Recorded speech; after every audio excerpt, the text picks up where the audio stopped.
বন্ধুরা, মায়াবেরি চ্যানেলের নতুন আরেকটি ভিডিও নিয়ে আপনাদেরকে স্বাগতম। ছেলেটি অনেক কষ্টে সাদা ঘোড়াটিকে জলভূমির মধ্যে দিয়ে নিয়ে গেল, কিন্তু সাদা ঘোড়াটি যাই হোক না কেন নড়াতে অস্বীকার করলো।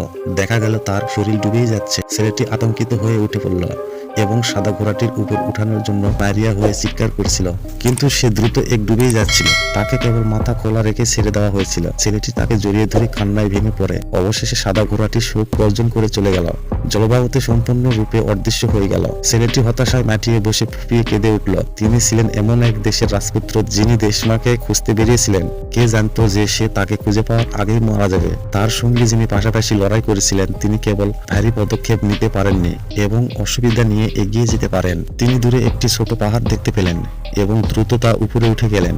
আমি ভেবেছিলাম শুধু মাটিতে বিশ্রাম নিতে পারবে, কিন্তু পাহাড়ি ঢল সরাতে শুরু করছে। ছেলেটিকে পাহারা দিতে ধরে নিচে ফেলে দেওয়া হয়। তা এড়াতে সে দ্রুত একটা গাছে উঠে গেল। তখনই চোখ বড় বড় করে খুলল ওয়ান জিএম গুহায়। এটি একটি বিশাল কস্প হয়ে উঠল। কস্পের চোখে বলেছিল ছেলেটির শরীরের চেয়ে বড় ছিল। কফসের চোখের বলটি ছেলেটির শরীরের চেয়ে বড় ছিল। ছেলেটি বলল, বুড়ো কফসল নিশ্চয়ই অনেক কিছু জানে, কারণ সে বুড়ো কফসেলের সাথে অনেক দিন ধরে বসবাস করেছিল। তিনি যখন নতুন ওষুধের অবস্থান সম্পর্কে জানতে চেয়েছিল, তখন কফসেল মুখের বৈশিষ্ট্যগুলো ঘন করতে শুরু করে।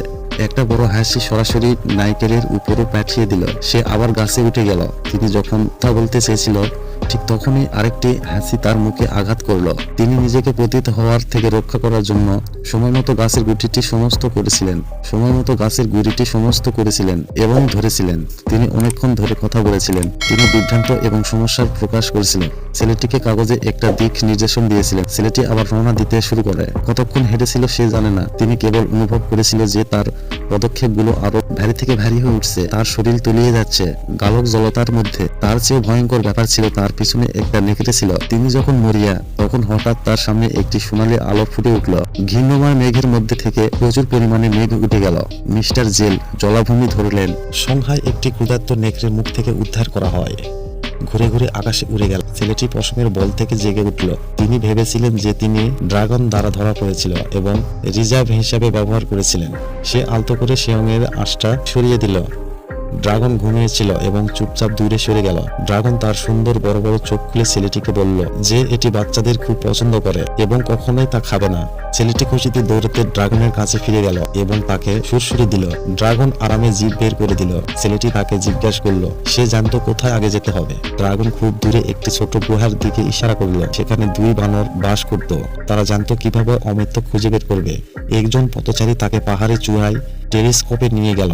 টেলিস্কোপের মাধ্যমে তিনি দূর থেকে উপত্যকায় প্রবেশ পথ দেখতে পান।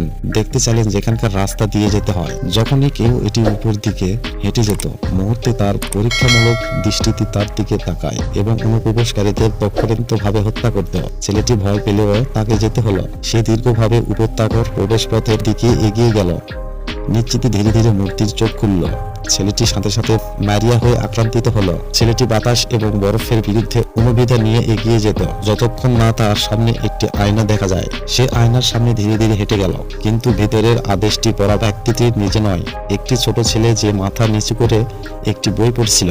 ছোট ছেলে মনে হলো কিছু একটা আছে। ছেলেটির মাথা তুলে হতভাগ্য হয়ে একে অপরের দিকে তাকায়। সে জিজ্ঞাসা করতে পারছিল না যে সে কেবল একটি রূপকথার গল্প পড়েছে। যেহেতু রূপকথার লোকেরা নিজের দেখতে পায়, তাই তিনি প্রথমে বইটি আবার পড়তে চাইছিল। তবে তিনি এটি পিছনের চক্রান্ত জানতে চেয়েছিলেন। অনেকক্ষণ ইচ্ছাগত করার পরও সেই বইটা তুলে নেয়। বইয়ের ছেলেটি আগে থেকেই হাঁটছিল।